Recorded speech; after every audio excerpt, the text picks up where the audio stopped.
ब्रह्मानंदं परमसुखदं केवलं ज्ञानमूर्तिं द्वन्द्वातीतं गगनसदृशं तत्त्वमस्यादिलक्ष्यम् एकनित्यं विमलमचलं सर्वधी साक्षिभूतं भावातीतं त्रिगुणरहितं सद्गुरुं तन्नमामि।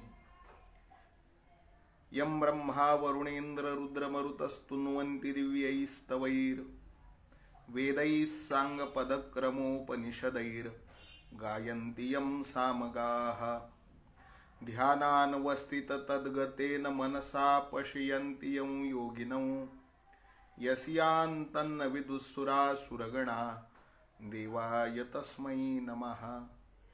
कृष्णाय वासुदेवाय हरये परमात्मने प्रणतक्लेशनाशाय गोविन्दाय नमो नमः। वसुदेवसुतं देवं कंसचाणूरमर्दनं देवकी परमानन्दं कृष्णं वन्दे जगद्गुरुं कृष्णं वन्दे जगद्गुरुं कृष्णं वन्दे जगद्गुरुं। सर्वांना सप्रेम नमस्कार। गुरुकुल शिक्षा या आमच्या छोट्याशा उपक्रमामध्ये आमच्यासाठी वेळात वेळ काढून उपस्थित असणाऱ्या सर्व सात्विक हृदयी परमार्थ स्नेहींना विनम्र असा प्रणाम। आज अचानक तुमच्या सगळ्यांशी या आभासी मंचावरून थेट संवाद साधण्याचं निमित्त असं आहे, कारण असं आहे, सध्या चातुर्मास चालू आहे। गुरुकुल शिक्षा मार्फत चातुर्मास चैतन्य साधना हा उपक्रम देखील चालू आहे। परम पवित्र असा श्रावण मास चालू आहे आणि या सर्व अमृतमयी कल्याणमयी अशा शुभ पर्वांचा परामर्श आपण सर्वजण घेतो आहोत। प्रतिवर्षाप्रमाणे याही वर्षी चातुर्मासानिमित्त ग्रंथ वाचनाचा उपक्रम गुरुकुल शिक्षातर्फे हाती घेण्यात आलेला आहे। दरवर्षी कुठला न कुठला एक ग्रंथ चातुर्मासाच्या निमित्ताने त्याचं मी स्वतः वाचन करत असतो आणि त्या ग्रंथाचं यथाशक्ती यथामती यथा ज्ञान यथा गुरुकृपा विवेचन करण्याचं काम देखील करत असतो। यावर्षी ग्रंथ वाचनाला आम्ही सुरुवात करतो आहोत। यावर्षी श्री हरिविजय नावाचा ग्रंथ जो की श्रीधर स्वामी यांनी लिहिलेला आहे। श्रीधर स्वामींचा सर्वांना परिचय आहे। त्यांनी लिहिलेला आणि गीता प्रेस गोरखपूर यांनी अत्यंत मेहनतीनं संपादित करून संशोधित करून प्रकाशित केलेला जो श्री हरिविजय नावाचा ग्रंथ आहे, जो सध्या माझ्या हातात आहे, त्या ग्रंथाचं वाचन मी तुम्हा सगळ्यांसाठी करणार आहे। या ग्रंथावर ते भाष्य करण्या इतका मी विद्वान खचित नाही, मात्र भगवान प्रभू गोपाल कृष्णाच्या पायावर ते एक प्रेम करणारा, भगवान प्रभू गोपाल कृष्णाच्या चारित्र्याचा आस्वाद घेणारा एक कृष्ण भक्त मी आहे, जो प्रभू गोपाल कृष्णाच्या चारित्र्याचा आस्वाद मी आजवर घेत आलोय। तोच आस्वाद तोच आनंद माझ्यासह इतर आपणा सर्वांना या आभासी मंचाच्या माध्यमातून उपलब्ध करून देण्याचा एक छोटासा प्रयत्न मी करणार आहे। इथे मी बोलत असताना कदाचित माझा आवाज आपल्यापर्यंत व्यवस्थित पोहोचत नसेल, आजूबाजूच्या काही आवाजांचा व्यत्यय या माझ्या थेट प्रसारणामध्ये आपल्याला होत असेल तर हे सर्व अनुषंगिक परिस्थितीजन्य दोष आपण सर्व महेश मूर्ती श्रोत्यांनी उदार अंतःकरणाने माफ करावेत आणि केवळ सर्वांगाचे कान करून श्रीकृष्ण चरित्राचा आस्वाद घेण्याचा प्रयत्न करावा। ही सर्व आपल्या महेश मूर्ती अशा व्यक्तिमत्वाला जाणून घेऊन सर्व श्रोतृवृंदांच्या चरणी गुरुकुल शिक्षातर्फे मी प्रार्थना करतोय। आपल्या सगळ्यांचा अधिकार खूप मोठा आहे। ज्ञानोमाऊली असं म्हणतात की प्रभो तुम्ही महेशांची मूर्ती, मी दुबळा अर्चित असे भक्ती, बोल जरी गंगावती स्वीकार आल की। हे महेश मूर्ती श्रोत्यांनो, तुम्ही साक्षात भगवान शिवशंकराची मूर्ती आहात। मी तुमची भक्ती करण्यासाठी अत्यंत दुबळा आहे, अत्यंत हीन आहे, अत्यंत दीन आहे, अत्यंत अशिक्षित आहे। मी दुबळा अर्चित असे भक्ती, बोल जरी गंगावती स्वीकार आल की। मात्र माझ्या मुखातून निघणारे हे बोल अंतःकरणातल्या भागीरथीतून निघणाऱ्या पाण्याप्रमाणे निर्मळ आहेत। हे माझे निर्मळ बोल आपण स्वीकाराल अशी आशा करतो। आजच्या सत्रामध्ये आपण हा जो ग्रंथ श्री हरी विजय नावाचा गीता प्रेस यांनी प्रकाशित केलेला आहे, जो माझ्या हातात आहे आणि जवळपास याची ही प्रथमावृत्तीची प्रत माझ्या हातात आहे। माझा ग्रंथ वाचनाचा, कुठल्याही ग्रंथ वाचनाचा जो नियम, जो प्रघात माझ्या सद्गुरूंनी मला घालून दिलेला आहे तो असा आहे की कुठलाही ग्रंथ हा त्याच्या पहिल्या पानापासून आपण त्याचा परामर्श घ्यायला पाहिजे।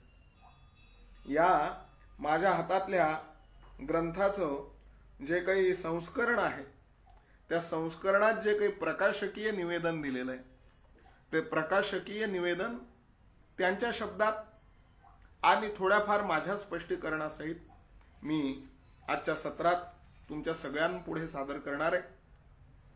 प्रकाशकीय निवेदनाच्या सुरुवातीला श्री हरिशरणम असं म्हणून प्रकाशक अनंत शक्तिमान श्री हरींना शरणागती निवेदन करतात आणि आपलं निवेदन करतात। प्रकाशक म्हणतात, अहम भक्त पराधीनो ह्यस्वतंत्र इव द्विज, साधुभिर ग्रस्त हृदयो भक्तैर भक्त जनप्रिया, साधवो हृदयम मह्यम साधुनाम हृदयम त्वहम, मदन्यत्तेन जानन्ति नाहम तेभ्यो मनागपि। श्रीमद भागवतात श्री भगवान स्वतः दुर्वास ऋषींना सांगतायत की हे ऋषे, मी भक्तांच्या अधीन इतका आहे की मला जणू स्वातंत्र्यच नाही। भक्तांनी माझं मन आपल्या ताब्यात ठेवलंय, त्यामुळं भक्तच मला प्रिय आहेत। भक्त हेच माझे हृदय आहेत, भक्तांचं हृदय मी आहे। भक्त हेच माझे हृदय असून भक्तांचं हृदय मी आहे, त्यामुळे ते माझ्याशिवाय दुसरं काहीच जाणत नाहीत आणि मी त्यांच्याशिवाय दुसऱ्या कशाचाच विचार करत नाही। साधवो हृदयम मह्यम साधुनाम हृदयम त्वहम, त्वदन्यत्तेन जानन्ति नाहम तेभ्यो मनागपि। श्रीमद भागवतातल्या या श्लोकाचा मोठा सुंदर असा दाखला इथे प्रकाशक आपल्या प्रकाशकीय निवेदनात करतायत। एका बाजूनं श्री भगवंत या कथनातून भक्तांचं मोठेपण स्वतःच्या मुखानं सांगतात, तर दुसऱ्या बाजूनं त्या भगवंताची भक्तपराधीनता, त्या भगवंताची कृपालुता, त्या भगवंताचं भक्तांवरचं निस्सीम प्रेम इत्यादी प्रकारचा भगवन महिमा सामान्य जनांपर्यंत स्वानुभवानं पोचविण्याचं व भक्तिमार्गानं वाल्या कोळ्यासारख्या दुराचार्यांनाही भगवत प्राप्ती करून देण्याचं कार्य भक्त करत असतात. जगात भगवन महिमा वाढविण्याचं भक्तांचं जे काही कार्य आहे त्याच्यासाठीच भगवान अवतरित होत असतात. भगवान अवतार का धारण करतात? तर भक्त जो भगवंताचा भगवन महिमा वाढविण्यासाठी हाडाची काढ करतात, रक्ताचं पाणी करतात, आयुष्याच्या आयुष्य भगवन नामासाठी उधळून लावतात. भगवंताच्या अवताराचं मुख्य कारण हा भगवन नामाचा महिमा सर्वत्र पोचविण्यासाठीचा भक्तांचा जो आटापिटा आहे ते भगवंताच्या अवताराचं प्रधान कारण आहे असं प्रकाशक इथे निवेदन करत आहेत.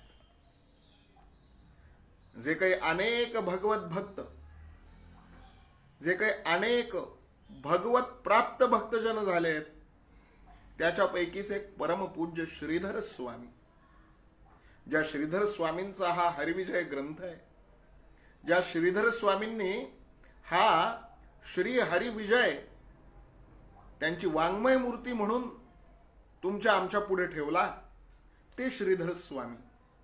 त्या श्रीधर स्वामींचा परिचय इथे प्रकाशकांनी आपल्याला करून दिलाय. ते सांगतात की भगवत प्राप्त भक्तजनांपैकी एक मोठी सुंदर शब्दरचना आहे.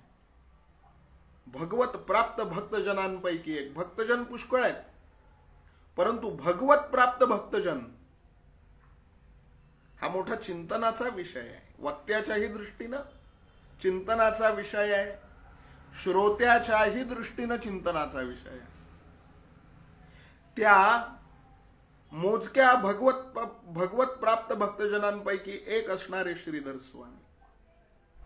त्या श्रीधर स्वामींचा जन्म माण नदीच्या काठी असणाऱ्या नाझरे नावाच्या गावी इसवी सन 1658 मध्ये झाला.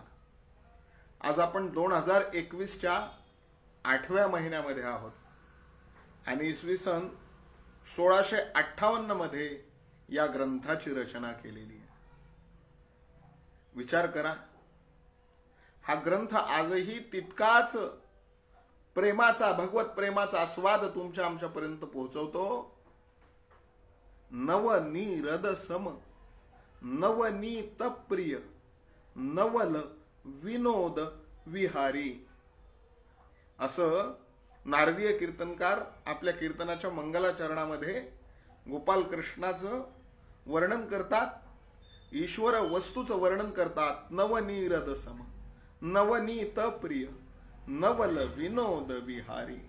हा ग्रंथही तसाच आहे. याची रचना जरी इसवी सन 1658 मध्ये झालेली असली तरी आज देखील हा नवनीरद सम आहे, नवनीत प्रिय आहे, नवल विनोद विहारी असा हा ग्रंथ आहे. या श्रीधर स्वामींचं पूर्वाश्रमीचं नाव श्रीधर नारायण शास्त्री देशपांडे नाझरेकर असं होतं. त्यांचे वडील नारायण शास्त्री तथा ब्रह्मानंद हे त्यांचे वडील केवळ जन्मदातेच नव्हते, तर त्यांच्या आनंद संप्रदायाच्या परंपरेतले त्यांचे आध्यात्मिक गुरु सुद्धा होते. त्यामुळेच श्रीधरांनी अनेक अध्यायाच्या शेवटी आणि क्वचित प्रारंभीही या ग्रंथामध्ये ब्रह्मानंदांचा उल्लेख करून त्यांना भक्तिभावनेनं वंदन केल्याचं आपल्याला आता वेळोवेळी दिसणार आहे. वयाच्या 20 वर्षापर्यंत श्रीधरांनी अनेक संस्कृत आणि अनेक प्राकृत अशा महान ग्रंथांचा अभ्यास केला. त्यावेळी त्यांची गणना विद्वानात व्हायला लागली. बरं का, संस्कृत आणि प्राकृत अशा अनेक ग्रंथांचा अभ्यास केला आणि अभ्यासानं माणसाची गणना विद्वानात होते. माणूस एकाएकी विद्वान होत नाही किंवा त्याला एकाएकी विद्वत जनांमध्ये सन्मानाचं स्थान प्राप्त होत नाही. विद्वानांमध्ये त्याची गणना अभ्यासाने होते. असाध्य ते साध्य करिता सायास कारण अभ्यास तुका म्हणे, अभ्यासाशिवाय पर्याय नाही. तुम्ही जेवढा अभ्यास कराल तेवढे तुम्ही विद्वान होत जाल, तेवढा तुमचा आणि विद्वानांचा सहवास वाढेल आणि विद्वत मंडळींमध्ये तुमची चर्चा व्हायला लागेल. श्रीधर स्वामींनी वयाच्या 20व्या वर्षापर्यंत संस्कृत ग्रंथांचा अभ्यास केला, प्राकृत ग्रंथांचा अभ्यास केला आणि त्यांची गणना विद्वानामध्ये व्हायला लागली. योगायोगानं संस्कृत भाषेचा सप्ताह सुरू होतोय. संस्कृत भाषा दिन जवळ आलेला आहे आणि संस्कृत भाषेचा परामर्श घेणारे आणि संस्कृत भाषेचा परामर्श घेऊन संस्कृतातली वागेश्वरी शारदा प्राकृतात आणणारे श्रीधर स्वामी, त्या श्रीधर स्वामींचं स्मरण आपण संस्कृत सप्ताहाच्या प्रारंभी करतो आहोत. हा एक आजचा अन्योन्य योगायोग आहे. ही एक अत्यंत हृदयाला अंतःकरणाला समाधान देणारी बाब आहे. श्रीधर स्वामी पुढे पंढरपुरात स्थायिक झाले. भूवैकुंठ पंढरपूर बरं का. आणि या पंढरपुरामध्ये श्रीधर स्वामी स्थायिक झाले. प्रथम पासून श्रीकृष्णाची भक्ती श्रीधर स्वामींच्या अंतःकरणामध्ये घर करून राहिलेली होती. पंढरपुरात वास्तव्य झाल्यामुळे त्यांच्या अंतःकरणातली भगवान श्रीकृष्णाविषयीची भक्ती अधिकच बहर धारण करू लागली. तिथं ते पुराण वाचू लागले, तिथं ते कीर्तन करू लागले आणि ते करण्यामागे भक्ती मार्गाचा प्रसार हे एकमेव उद्दिष्ट होतं. आपण जवळपास ही 17व्या शतकातली गोष्ट करतो आहोत. भगवत भक्तीचा प्रसार, भगवत गुणांचा प्रसार, भगवत कीर्तीचा प्रसार, भगवत लीलेचा प्रसार, भगवन नामाचा प्रसार हे एकमेव उद्दिष्ट ज्यांनी डोळ्यापुढे ठेवलं तेच भगवत प्राप्त भक्तजन झालेले आहेत. त्याच्यामध्ये श्रीधर स्वामींचा समावेश होतो. एकमेव उद्दिष्ट होतं कीर्तन, पुराण, प्रवचन हे सगळं जगाला सांगण्यामागे कुठेतरी मी जे सांगतोय ते ऐकून लोकांच्या अंतःकरणात भगवंताविषयीचं प्रेम निर्माण व्हावं, भगवत भक्ती निर्माण व्हावी. कुणीतरी श्रवण करावं, कुणीतरी कीर्तन करावं, कुणीतरी विष्णू स्मरण करावं, कुणीतरी अर्चन करावं, कुणीतरी वंदन, कुणीतरी दास्य, कुणीतरी सख्य, कुणीतरी आत्मनिवेदन करावं. हा पूर्वीच्या कीर्तनकारांचा, पूर्वीच्या प्रवचनकारांचा, पूर्वीच्या वक्त्यांचा उद्देश असायचा. म्हणून श्रीहरिविजयासारखे, रामविजयासारखे त्यांनी निर्माण केलेले 17व्या शतकातले ग्रंथ त्यांच्यानंतर कितीतरी दशकं झाली, शतकं झाली तरी तुमच्या आमच्यापर्यंत पोहोचली, कारण उद्देश शुद्ध होता. पंढरपुरात राहू लागले, कीर्तन, पुराण, प्रवचन करू लागले. वाणी अत्यंत रसाळ होती श्रीधर स्वामींची आणि त्यांच्या त्या रसाळ वाणीमुळे कीर्तनाला लोकांची गर्दी व्हायला लागली. अनेक लोक कीर्तनाला यायला लागले, अलोट गर्दी व्हायची. आणि आपण जे कथेतून सांगतो, आपण जे कीर्तनातून सांगतो ते जर आपण ग्रंथबद्ध केलं तर अनेक लोकांना आणि अनेक काळपर्यंत त्याचा लाभ घेता येईल. हा विचार मनात येताच त्यांनी पुराण कथा स्वतःच्या शैलीमध्ये ओवीबद्ध करायला सुरुवात केली. कीर्तनामध्ये जे ते सांगायचे ते तेवढंच त्या कालापुरतं, त्या देशकालापुरतं मर्यादित राहता त्यानं देशकालाच्या सीमा ओलांडाव्या हा दूरगामी उद्देश डोळ्यापुढे ठेवून श्रीधर स्वामींनी नंतर मग या सगळ्यांचं ओवीबद्ध, स्वतःच्या रसाळ अशा शैलीत ओवीबद्ध लेखन करायला सुरुवात केली. आणि त्यांच्या या प्रयत्न वृक्षाला जे पहिलं मधुर फळ लागलं ते पहिलं मधुर फळ म्हणजे श्रीहरिविजय. बरं का. निगम कल्पतरोर गलितम फलौ शुकमुखादमृत द्रव संयुतौ पिबत भागवतौ रसमालयो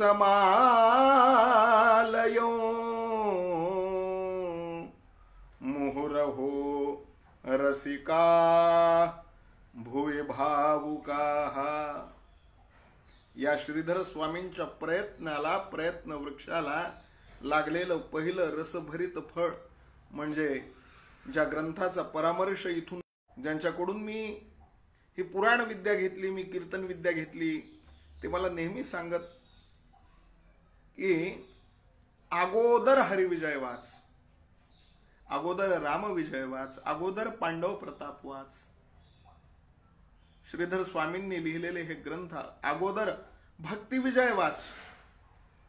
हे जे काही ग्रंथ आहेत ना, हे ग्रंथ म्हणजे पूर्व प्राथमिक प्राथमिक वर्गच आहेत कीर्तनकारांसाठी, भागवतकारांसाठी, वक्त्यांसाठी.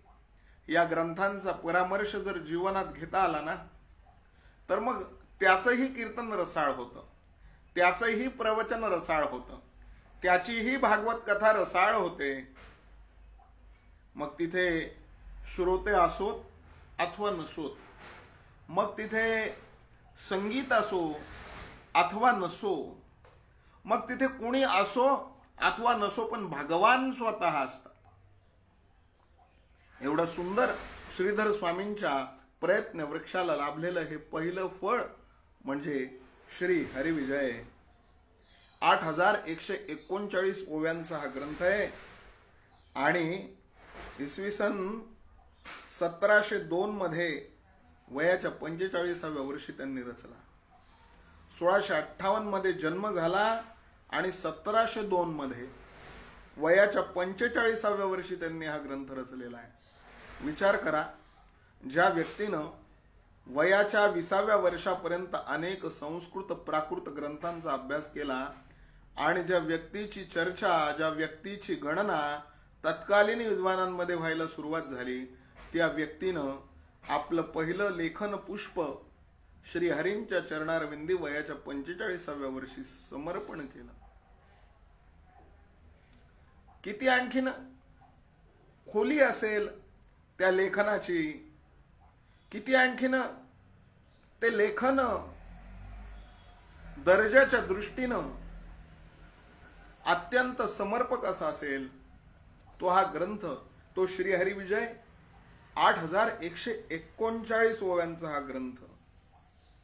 आणि या ग्रंथामध्ये काय सांगितलंय श्रीधर स्वामींनी, तर याच्यामध्ये भगवान श्रीकृष्णाच्या अवतार पूर्वकालीन भूतलावरील स्थितीपासून प्रारंभ करून भगवंताचं पंढरपूरला दिंडीरवनामध्ये पुंडलिकाला वर देण्यासाठी पांडुरंग रूपात येण्यापर्यंतचं चरित्राचं आगळं वेगळं वर्णन या श्री हरिविजय नावाच्या ग्रंथामध्ये श्रीधर स्वामींनी रेखाटलंय. युगे 28 विटेवरी उभा, वामांगी रखुमाई दिसे दिव्य शोभा, पुंडलिकाचे भेटी परब्रह्म आलेगा, चरणी वाहे भीमा उद्धरी जगा, जय देव जय पांडुरंगा, श्री हरी पांडुरंगा, रुक्मिणी वल्लभा, राईच्या वल्लभा, पावे जीवलगा, जय देव जय. भगवान श्रीकृष्ण यांचं संपूर्ण अवतार कार्य, पंढरपूरला येऊन पुंडलिकाने फेकलेल्या विटेवर उभं राहण्यापर्यंतचं जीवन चरित्र माझ्या श्रीधर स्वामींनी या हरिविजयामध्ये रेखाटलंय. लाडक्या पुंडलिका भेटी, थांबला देव वाळवंटी, लाडक्या पुंडलिका भेटी, थांबला देव वाळवंटी, लाडक्या पुंडलिका भेटी. मात पित्यांची करिता सेवा, पुंडलिका तो कसा दिसावा.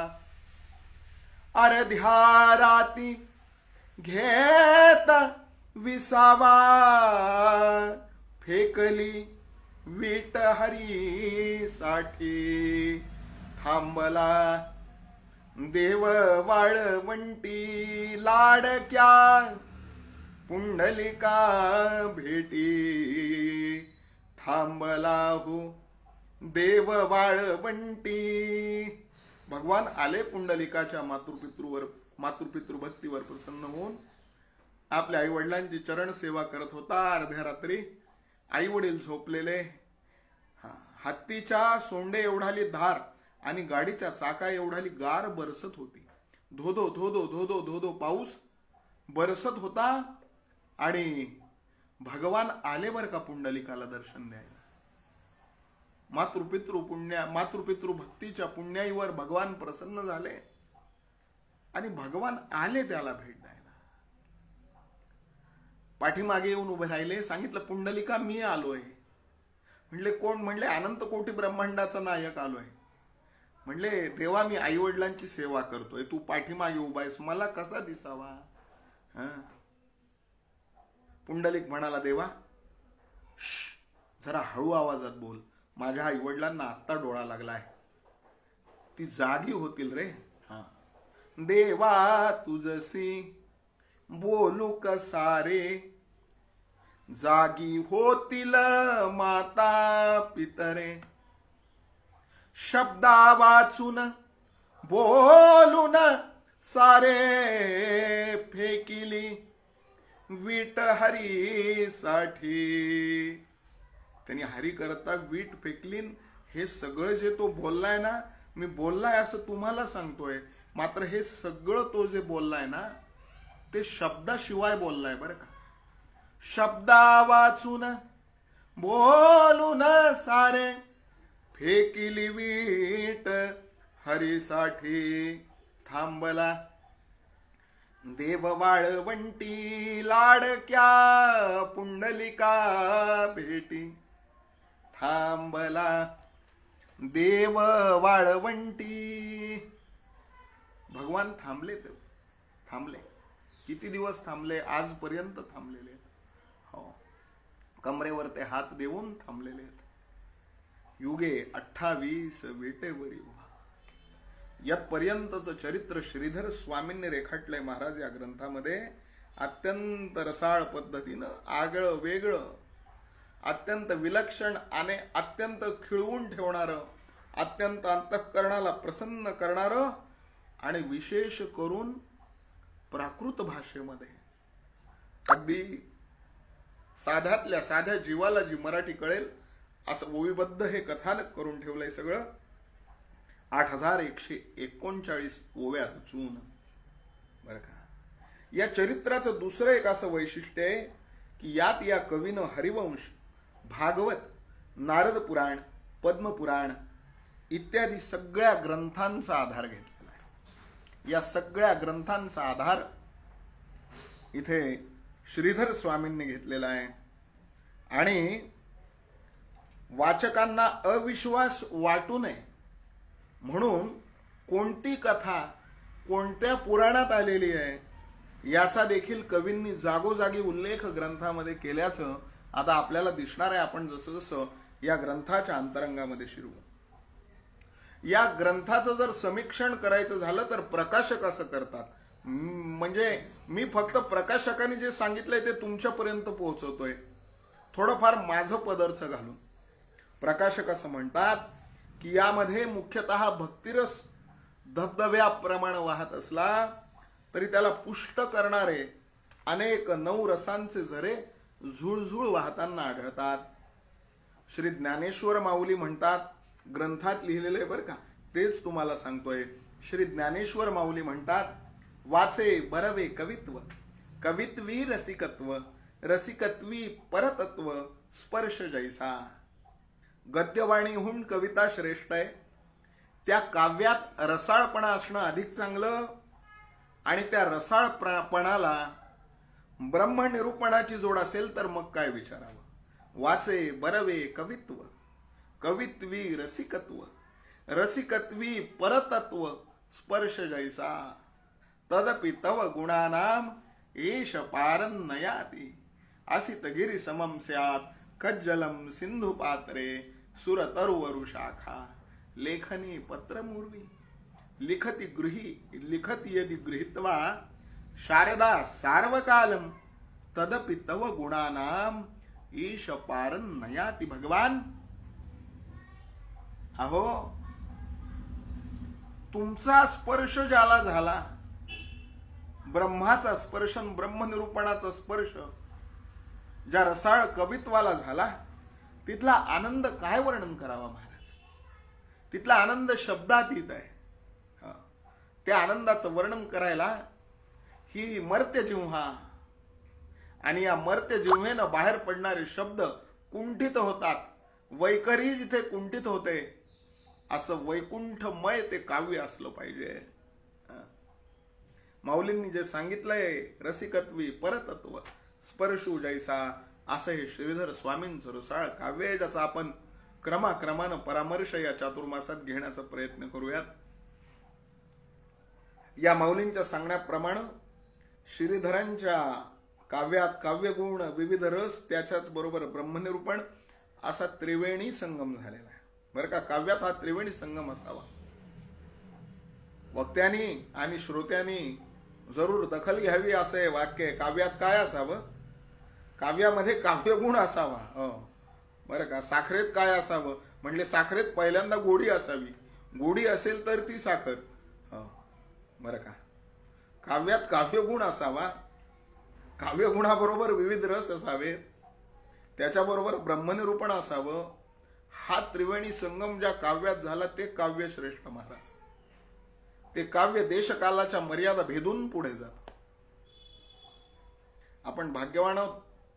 देशकालाच्या मर्यादा भेदून जाणारे अनेक कवी या राष्ट्रात झाले, या मातीत झाले, आणि त्या कवीच्या काव्यांचा परामर्श घेण्याचा काळ म्हणजे चातुर्मास आहे. बरं का, प्रबोधिनी, देवशयनी ते प्रबोधिनी हा जो काल आहे ना, तो काल त्याच्यासाठी आहे. माऊलींच्या सांगण्यानुसार हे सगळं श्रीधरांचं शब्द प्रभुत्व थक्क करून सोडणार आहे. संस्कृत भाषेच्या वैशिष्ट्याचा उपयोग करून आपल्या काव्यातील पात्रांसाठी त्यांनी निरनिराळी विशेषणं तयार केली आहेत. बरं का, आता हीच पाहना, भगवान श्रीकृष्णांसाठी श्रीधर स्वामींनी काही विशेषणं दिलेली प्रकाशक आवर्जून त्याचा उल्लेख करतायत. प्रकाशक म्हणतायत, रस माधव चतुरानन जनक भीमक जामात क्षीराब्धी जामात चैतन्याची बुंधी जगत जीवन कमळाधव राजीव नेत्र यादवेंद्र त्रिभुवन सुंदर इत्यादी इत्यादी हजारो नावं आपल्याला या श्रीहरी विजयामध्ये आढळतील. एक प्रकाशकांनी तुमच्या आमच्यासाठी मोठं काम दिलंय बरं का. हे वाक्य प्रकाशकीय मनोगतामध्ये घालून आपण अगदी वही पेनच घेऊन बसलं पाहिजे. भगवंताचं नवीन नाव आलं श्रीधर स्वामींनी दिलेलं. संस्कृत भाषेचा परामर्श घेताना भगवंताच्या लीलेचं, चरित्राचं, चारित्र्याचं, गुणांचं यथायोग्य वर्णन करणारं एखादं भगवंताचं विशेषण युक्त असं अलौकिक नाव आपल्याला जर सापडलं तर आपण ते जरूर लिहून ठेवावं. अशी हजारो नावं या ग्रंथात आढळतील असं प्रकाशक म्हणतात. ही काही नावं प्रकाशकांनी नमुल्या दाखल अभ्यासार्थ तुम्हाला आम्हाला दिलेली आहेत. याच्यावर ते चिंतन करावं आणि यातल्या एका नावावर ते एक एक चातुर्मास प्रवचन करावीत, एक एक चातुर्मास कीर्तन करावीत. अशी ही श्रीधर स्वामींनी माझ्या गोपाल कृष्णाला दिलेली नाव आहेत. कमळाधव राजीव नेत्र यादवेंद्र त्रिभुवन सुंदर. किती म्हणून नाव सांगू. क्षीराब्धी जामात चैतन्याची बुंथी. बरं का, फक्त गोपाल कृष्णालाच अशी नावं नाही दिलेली आहेत, तर इतर पात्रांच्या कथानकातील सहभागाचा विचार करून त्यांनाही अशी विशेषणं त्यांनी दिलेली आहेत. केवळ एवढंच नव्हे तर हा व कवीचे इतर ग्रंथ वाचताना या कवीचा 6 शास्त्र 14 विद्या 64 कला यांचा गाढा अभ्यास आपल्याला प्रत्ययाला आल्याशिवाय राहत नाही असं प्रकाशक सांगतात. आणि इतकं सगळं असून सुद्धा सगळ्यात महत्वाची गोष्ट प्रकाशक त्यांच्या मनोगतात सांगत असताना म्हणतात की इतकं सगळं असूनही कवी हा ग्रंथ स्वतः केला असं मानत नाही. कवी म्हणतो, कवी काय म्हणतो या ग्रंथाविषयी, श्रीधर स्वामी काय म्हणतात या ग्रंथाविषयी? श्रीधर स्वामी असं म्हणतात, 36 अध्याय ग्रंथ तत्वता, प्रीती पावो पंढरीनाथा, आणि या ग्रंथासी मूळ करता पंढरीनाथ जाणीजे. जे जे विठ्ठले करणी सांगितले, ते ते येथे पत्री लिहिले. न्यूनाथवा आगळे त्याचे तोची जाणे पै. दशम आणि हरिवंश पद्मपुराणीच्या कथा विशेष, आणि याची हरिविजयी सुरस श्रोते सावकाश परिसाव्या. शेवटी या ग्रंथाची फलश्रुती सांगताना श्रीधर स्वामी, कविराज कवी सूर्य काव्य सूर्य श्रीधर स्वामी काव्य वारिधी, श्रीधर स्वामी काव्य चूडामणी श्रीधर स्वामी. किती विशेषण देऊ माझ्या श्रीधर स्वामींना.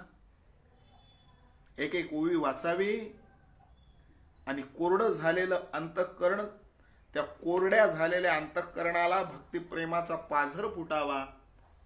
असं जे काव्य आहे, ते काव्य वाचल्यानंतर श्रीधर स्वामींना कुठली उपमा द्यावी, श्रीधर स्वामींना कुठली पदवी द्यावी, हे सगळं करून ते म्हणतात की या ग्रंथाचा करता मी नाहीये, या ग्रंथाची मूळ करता पंढरीनाथ जाणीचे. सकळ करणे जगदीशाचे, माझे समर्थ म्हणतात दासबोधात, तेथ कवित्वची काय मानुषाचे, ऐशा अप्रमाण बोलण्याचे काय घ्यावे. सकळ देहाचा झाडा केला तत्व समुदाव उडाला, तेथ कोणत्या पदार्थाला आपुले म्हणावे. तीच भावना श्रीधर स्वामींकडे, जी भावना रामदास स्वामींकडे, तीच भावना श्रीधर स्वामींकडे. ही भावना जगल्याशिवाय माणसाला स्वामी होता येत नाही. अनेकांना हेवा वाटतो स्वामी या पदवीचा, मग ती समर्थांना दिलेली स्वामी पदवी असो की ती श्रीधरांना दिलेली स्वामी पदवी असो. स्वामी होण्याचा प्रयत्न अनेकांचा अनेक परीनं चालू आहे, मात्र स्वामी होणं तितकं सोपं नाहीये. चणे खावे लोखंडाचे, मग तो ब्रह्मपदी नाचे. एका देशाचा पंतप्रधान होण्यासाठी हयात गुजरावी लागते बरं का. अगदी लाकडं स्मशानात जातात, गोवऱ्यांचे ढीग रचून तयार असतात, तरी देखील मन मरे माया मरे मरमर जात शरीर, आशा तृष्णा ना मरे कहे गए दास कबीर. अशी चित्ताची अवस्था असलेले लोक आजही भारतात कमी नाही आहेत. स्वामी होणं तितकं सोपं नाहीये बरं का. स्वामी होण्यासाठी चणे खावे लोखंडाचे, मग तो ब्रह्मपदी नाचे. थोडीशी त्याच्यासाठी हे कळण्यासाठी का होईना 4-2 कथा कीर्तन प्रवचन ऐकावी लागतात बरं का. निदान स्वामी होण्यासाठी काय करावं हे कळण्यासाठी तरी कोण स्वामी आहेत ते जाणून घ्यावं लागतं बरं का. मी विषयांतर करत नाहीये, मात्र जाता जाता स्वामींचा अधिकार तुम्हाला सांगून जातो. स्वामी म्हणतात, या ग्रंथासी मूळ करता पंढरीनाथ जाणीजे. न्यूनाथवा आगळे त्याचे तोची जाणे पै. शेवटी या ग्रंथाची फलश्रुती सांगत असताना श्रीधर स्वामी म्हणतात, 36 अध्याय हरिविजय पांडुरंगासी परम प्रिय. हा ग्रंथ संग्रहिता ते घर निर्भय सदा विजय होईजे. या ग्रंथाला विजय असं का म्हणलंय?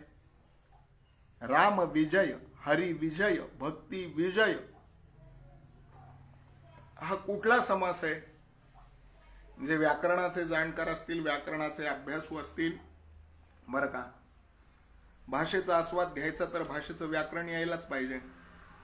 भाषा ही व्याकरणामुळे सौभाग्यवती होते, नाही तर तिला विधवा व्हायला वेळ लागत नाही. अशा कितीतरी भाषा आहेत जगाच्या पाठीवर, ते ज्या भाषा आपल्या चिल्ल्या पिल्ल्यांना येण्याचा अट्टहास करण्यासाठी आपण त्यांना इंटरनॅशनल स्कूलात धाडतो आहोत. त्यांचं व्याकरण मरून गेलेलं असल्यामुळं त्या सौभाग्यवती नाहीत. सौभाग्यवती भाषा तीच जिचा व्याकरण नावाचा पती जिवंत आहे. बरं का. हरिविजय, रामविजय कुठला समास आहे? इथे सांगतात फलश्रुतीमध्ये, हा ग्रंथ संग्रहिता ते घर सदा विजय होईजे. हरीचा विजय की हरी हाच विजय की हरी आणि विजय? जाणकरांनी यावर निदान आपला हरिविजय होईपर्यंत तरी चिंतन करावं. हा कुठला समास आहे त्याच्यावर? ते श्रीमद भगवद्गीतेमध्ये सांगितलेल्या ज्ञान कर्म भक्ती या अष्टांग, ज्ञान कर्म भक्ती अष्टांग या योगांचा लोकात प्रसार व्हावा, त्याविषयी सद्भक्तांची रुची वाढावी, अभक्तांच्या मनातही भक्ती उत्पन्न व्हावी, या हेतून आम्ही म्हणजे ज्यांनी हे प्रकाशित केलंय ती संस्था, आम्ही निरनिराळे धार्मिक, आध्यात्मिक, सांस्कृतिक ग्रंथ प्रकाशित करीत असतो. महाराष्ट्रात ग्रामीण भागातील जनमानसातही स्थान मिळालेल्या या हरिविजयाचे प्रकाशनही यासाठीच आम्ही करत आहोत. या ग्रंथात प्रारंभी अध्यायवार विषयानुक्रमणिका दिली असून अर्थज्ञानासाठी काही ठिकाणी तळटीपाही दिलेल्या आहेत. या ग्रंथाचे श्रावण महिन्यात पारायण करण्याची प्रथा आहे. बरं का. या ग्रंथाचे श्रावण महिन्यात पारायण करण्याची प्रथा आहे. त्यानुसार भाविकांनी श्रावण वद्य प्रतिपदा ते नवमी या श्रीकृष्ण नवरात्रात,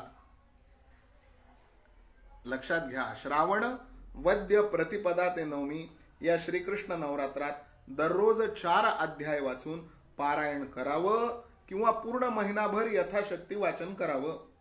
हा ग्रंथ तयार करण्यात ज्यांनी ज्यांनी सहयोग दिला त्या सर्वांवर भगवान श्री हरींनी कृपा करावी ही त्यांच्या चरणकमळी प्रार्थना. विनीत प्रकाशक. श्रावणवद्य प्रतिपदा ते श्रावणवद्य नवमी भगवान श्रीकृष्णाच्या जन्मोत्सवाचे श्रीकृष्ण जन्म नवरात्र भगवान गोपाल कृष्ण ज्यांचं कुलदैवत आहे त्यांच्याकडे केले जातात. दररोज 4 अध्याय, 9 चोक 36. बरं का. 9 ही ब्रह्मसंख्या आहे असे माझे परमपूज्य पिताश्री हरिभक्तिपरायण अध्यात्मरत्न प्रकाश बुवा गोंदीकर हे त्यांच्या आध्यात्मिक निरूपणातून नेहमी आम्हाला सांगत आलेले आहेत. 9 ही ब्रह्मसंख्या आहे. बरं का. 9चा पूर्ण पाढा आपण जर वाचला, त्या पूर्ण पाढ्याचा परामर्श घेतला, 9 1 9 9 2 18 8 1 9 9 3 27 7 2 9 9 चौक 36 6 3 9 9 5 45 4 5 9 9 सखी 54 5 4 9 9 7 63 6 3 9 9 8 72 7 2 9 9 9 81 9 आणि 1 9 9 10 90 9 आणि 0 9 भक्ती 9 नवविधा भक्ती. अष्टमहासिद्धी जरी असल्या तरी नवविधा भक्ती. बरं का. नवरस, नवनीरदसम, नवनीत प्रिय, नवल विनोद विहारी, जय जय राम कृष्ण हरी. त्या हरीचा हा हरिविजय. या श्रावण महिन्यामध्ये आज भगवंतानी प्रेरणा दिली आपल्या सगळ्यांसमोर कोणतीही पूर्वसूचना न देता उपस्थित होण्याची. आणि कसं आहे माहिती आहे का, हे अनुसंधान आहे. हे भक्ताचं भगवंताविषयी, बरं का, वाचकाचं ग्रंथाविषयी, वक्त्याचं श्रोत्याविषयी असणारं काही अनुसंधान आहे. आणि अलीकडच्या काळाच्या भाषेत जर सांगायचं झालं तर अणूची चाचणी करायची असेल तर ती जगाला सांगून करत नाही. अणूची चाचणी अचानकच करावी लागते. तशी आपणही थोडी भगवान गोपाल कृष्णाच्या चरित्राविषयीची ही आजची अणू चाचणी केलेली आहे असं म्हणायला काही हरकत नाही. आणि गोपाल कृष्णाने बुद्धी द्यावी. गोपाल कृष्णाने कार्यबाहुल्यामधून काय म्हणता येईल त्याला, त्याच्या चरणी आपल्याला घेण्याचं सगळ्यात मोठं कार्य आपल्या सगळ्यांकडून करून घ्यावं, तुमच्याकडूनही करून घ्यावं, माझ्याकडूनही करून घ्यावं. आणि मला योग्य ते तांत्रिक सहकार्य प्रभू गोपाल कृष्णाने करावं. आणि श्रीधर स्वामींचा अनुग्रह, श्रीधर स्वामींच्या ग्रंथाचा अनुग्रह, प्रभू पंढरीश पांडुरंगाचा अनुग्रह तुमच्या आमच्या सगळ्यांवरते या पवित्र चातुर्मासाच्या कालावधीत व्हावा अशी गोपाल कृष्णाच्या चरणारविंदे सहर्ष अशी आपण प्रार्थना करूयात. आणि गोपाल कृष्णाचा हा जो श्री हरिविजय ग्रंथ आहे, या श्री हरिविजय ग्रंथाचं पारायण मी करणार आहे. आणि नुसतं पारायण करणार नाही तर मी एकटा जरी पारायण करत असलो तरी माझी पद्धत आहे की एक 10-5 ओव्या वाचायच्या, त्या ओव्याचा अर्थ आपल्याच अंतःकरणाशी लावून घ्यायचा. कुणी जर ऐकायला असतील तर त्यांना ते ऐकवायच्या, कुणी ऐकायला नसेल तर पांडुरंग ऐकायला बसलेले, पांडुरंगाची प्रतिमा समोर आहे, पांडुरंगाची मूर्ती समोर आहे, त्या मूर्तीला ऐकवायच्या, त्या प्रतिमेला तो अर्थ ऐकवायचा. म्हणजे माझे परमपूज्य पितृचरण, माझे परमपूज्य पितामह यांनी जी अभ्यासाची पद्धती आम्हाला घालून दिली ती ही अभ्यासाची पद्धती, आणि त्याच्यातून तो ग्रंथ आपल्यावरती अनुग्रह करतो. मग श्रोत्यावरती करतो, वक्त्यावरती करतो, सगळ्यांवरच करतो तो ग्रंथ अनुग्रह. आणि त्या ग्रंथाचा प्रसाद सगळ्यांना प्राप्त होतो. तर आपल्याच्याने जसं शक्य होईल, मी अशी खात्री देत नाही की दररोज 4 अध्याय होतील, दररोज 2 अध्याय होतील, दररोज एक अध्याय होईल, दररोज अमुक इतक्या ओव्या होतील, परंतु सर्वसाधारणपणे जसं तांत्रिक सहकार्य, जसं यांत्रिक सहकार्य आणि सगळ्यात मोठं जसं मांत्रिक सहकार्य, अभिमांत्रिक सहकार्य लाभेल तर त्यानुसार ही सेवा मी गोपाल कृष्ण स्वरूप तुम्हा सर्व श्रोत्यांच्या चरणारविंदी करणार आहे. तुम्ही सर्व याला भरभरून प्रतिसाद देणारच आहात हा मला पूर्ण आत्मविश्वास आहे. आणि आमचं गुरुकुल शिक्षा नावाचं एक यूट्यूब चॅनल आहे, ज्याच्यावरतून आम्ही संस्कृती संवर्धनाचं कार्य करतो आहोत, ज्याच्यावरतून आम्ही श्री ब्रह्मचैतन्य महाराज गोंदवलेकर यांची सद्गुरुवाणी यांची प्रवचनं दररोज आम्ही प्रसारित करत आहोत. राष्ट्रगुरु समर्थ रामदास स्वामी यांचं चरित्र अत्यंत सुंदर असं रसाळ पद्धतीनं अनेक ग्रंथांचा अभ्यास करून तयार केलेलं चरित्र, श्री समर्थ रामदास स्वामी महाराजांचं चरित्र क्रमशः प्रकाशित करत आहोत. आजवर समर्थ रामदास स्वामी चरित्राचे 7 भाग आम्ही आमच्या गुरुकुल शिक्षा नावाच्या यूट्यूब चॅनलवरून प्रसारित केलेले आहेत. संस्कृती संवर्धनार्थ विविध सण उत्सव यांच्यावर आधारित काही चित्रफिती आम्ही तिथे प्रसारित करत आहोत. सध्या आता श्रावण मास चालू आहे म्हणून विविध कहाण्या अत्यंत काय म्हणता येईल त्याला मनोवेधक पद्धतीने आम्ही जसं जे जे तांत्रिक सहकार्य आम्हाला उपलब्ध होईल त्याच्या माध्यमातून तिथे मांडण्याचा प्रयत्न करत आहोत. दररोज महाराजांचं प्रवचन तर देतोच आहोत. ही नामसंजीवनी आहे, हे नामानुसंधान आहे, हे समर्थानुसंधान आहे आणि आपण सर्वांनी याचा परामर्श घ्यावा. तुमच्या सगळ्यांपर्यंत आम्ही या माध्यमातून पोहोचतो आहोत. त्याविषयीच्या पोस्ट या आपल्या गुरुकुल शिक्षाच्या पेजवर ते आम्ही देतो आहोत किंवा गोंदवलेकर महाराज नावाचा जो समूह आहे फेसबुक समूह त्याच्यावरही देतो आहोत. त्याच्यानंतर जर कोणाला आमच्या व्हॉट्सअप समूहामध्ये सहभागी व्हायचा असेल तर आमचा जो व्हॉट्सअप समूह आहे त्याच्यामध्ये देखील आपण सहभागी होऊ शकता. त्याच्याविषयीची एक पोस्ट आम्ही टाकलेली आहे आपल्या या गुरुकुल शिक्षा नावाच्या या पेजला. चातुर्मास चैतन्य साधना नावाचा उपक्रम चालू आहे. चातुर्मासामध्ये आमच्या यूट्यूब चॅनलवरून जेवढेही व्हिडिओ प्रकाशित होतील त्याच्यावर आधारित आम्ही एक परीक्षा घेणार आहोत प्रेक्षकांची आणि त्या परीक्षेमध्ये जे लोक उत्तीर्ण होतील, प्रत्येक महिन्याच्या शेवटी ती परीक्षा असणार आहे, त्याच्यामध्ये जे लोक उत्तीर्ण होतील त्यांना आम्ही आध्यात्मिक क्षेत्रातल्या अधिकारी व्यक्तींच्या हस्ते सन्मानित करणार आहोत.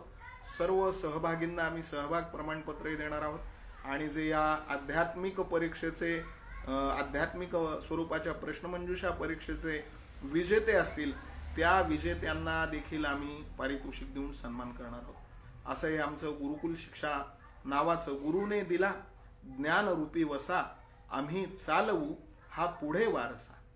चांगल्या गोष्टी केल्या पाहिजेत, चांगल्या गोष्टी टिकल्या पाहिजेत, चांगल्या गोष्टी वाढविल्या पाहिजेत, या हेतून प्रेरित होऊन की घेतले व्रतन हे आम्ही अंधतेने लब्ध प्रकाश इतिहास निसर्ग माने जे दिव्य आणि दाहक असावयाचे बुद्ध्याची वाण धरिले करी हे सतीचे हे आसीधारा व्रत गुरुमाऊलींनी आमच्या भिक्षेमध्ये घातलेलं आहे. आम्हाला अनुग्रहित करून ते आसीधारा व्रत चालविण्याचा आम्ही प्रयत्न करतो आहोत. ज्यांच्या ज्यांच्यावरती सद्गुरूंची कृपा असेल, दत्तरायांची रामरायाची कृपा असेल, त्या त्या सर्वांना या कृपा सावलीमध्ये येण्याची बुद्धी महाराज देतील. अनेक जण या कृपा सावलीमध्ये येऊन कृतार्थ झालेले. आपणही या कृपा सावलीचा परामर्श घ्यावा आणि आपल्या जीवनाचा उद्धार करून घ्यावा ही विज्ञापना तुमच्या सगळ्यांच्या चरणी ठेवतो. आणि आजचं आपलं हे जे सुरुवातीचं प्रारंभाचं स्वागताचं अणुचाचणी स्वरूपाचं जे सत्र होतं ते सत्र इथे परिसमाप्त करण्यापूर्वी आपण माऊलींचं पसायदान म्हणूयात आणि त्यानंतर श्री अनंता मधुसूदना ही प्रार्थना म्हणून आपण आपल्या या सत्राला पूर्णविराम देऊयात. जे उपस्थित आहेत त्यांनी पसायदान होईपर्यंत थांबावं ही विश्व प्रार्थना आहे. श्री अनंता मधुसूदना होईपर्यंत थांबावं. 1-2 मिनिटं तुम्ही आम्हाला द्या. 2 मिनिटात ह्या दोन्ही प्रार्थना आपल्या होतील आणि त्यानंतर आपण हे थेट प्रक्षेपण म्हणजे सोडलं तर चालेल. माझी तुमच्या सर्व संत मायबापांच्या चरणी प्रार्थना आहे की आपण तोपर्यंत या लाईव्ह मध्ये थांबावं. माझ्यासोबत आपण जिथे कुठे असाल तिथे पसायदान म्हणावं, श्री अनंता मधुसूदना म्हणावं. आता विश्वात्मके देवे येणे वाग्यज्ञे तोषावे, तोषोणी मज द्यावे पसाय दान हे. जे खळांची व्यंकटी सांडो तया सत्कर्मी रती वाढो. भूता परस्परे जडो मैत्र जीवांचे, दुरितांचे तिमिर जावो विश्वस्वधर्म सूर्य पाहो. जो जे वांछिल तो तेला हो प्राणीजात, वर्षत सकळ मंगळी ईश्वर निष्ठांची मांदी आळी. मार्तंड जे तापहीन ते सर्वाही सदा सज्जन सुईरे होतू. किंबहुना सर्व सुखी पूर्ण हो नितीही लोकी. भजिजो आदि पुरुखी अखंडित आणि ग्रंथोपजीविये विशेष लोकी ये. दृष्टादृष्ट येथ म्हणे श्री विश्वेश्वरावो, हा होईल दान पसावो. येणे वरे ज्ञान देवो सुखिया झाला. सर्वे सुखिनः संतु सर्वे संतु निरामयाः. सर्वे भद्राणि पश्यन्तु मा कश्चित् दुःखमाप्नुयात्. श्री अनंता मधुसूदना पद्मनाभा नारायणा जगव्यापका जनार्दनानंद घना विनाशा. सकळ देवाधिदेवा कृपाळू आजी केशवा. महानंदा महानुभावा सदाशिवा सहज रूपा. चक्रधरा विश्वंभरा गरुडध्वजा करुणाकरा. सहस्त्रपादा सहस्त्रकरा क्षीरसागरा शेषशयना. कमलनयना कमलापती कामिनी मोहना मदनमूर्ती. भवतारका धरित्या क्षिती वामनमूर्ती त्रिविक्रमा. अगाये सगुणा निर्गुणा जगज्जनित्या जगज्जीवना. वसुदेव देवकी नंदना बाळरंगणा बाळकृष्णा. तुकाला लोटांगणी मज ठावल्या वाजी चरणी. हे जिगरितसे विनवणी भवबंधनी सोडवावे. सकळ देवाधी देवा कृपाळू आजी केशवा. महानंदा महानुभावा सदाशिवा सहज रूपा. काले वर्षतु पर्जन्य पृथिवी सस्यशालिनी. देशोऽयं क्षोभरहितो ब्राह्मणा सन्तु निर्भयाः. अवधूत चिंतन श्री गुरुदेव दत्त. कुंडलिक वरदा हरि विठ्ठल. श्री ज्ञानदेव तुकाराम पंढरीनाथ भगवान की जय. प्रभुपाल कृष्ण भगवान की जय. समर्थ सद्गुरु ब्रह्म चैतन्य रामानंद प्रल्हाद महाराज की जय. अनंत कोटि ब्रह्मांड नायक राजाधिराज यतिराज श्री गुरुस्वामी महाराज की जय. जय जय रघुवीर समर्थ. श्री गुरुदेव दत्त. सद्गुरुदेव दत्त. श्रीराम समर्थ.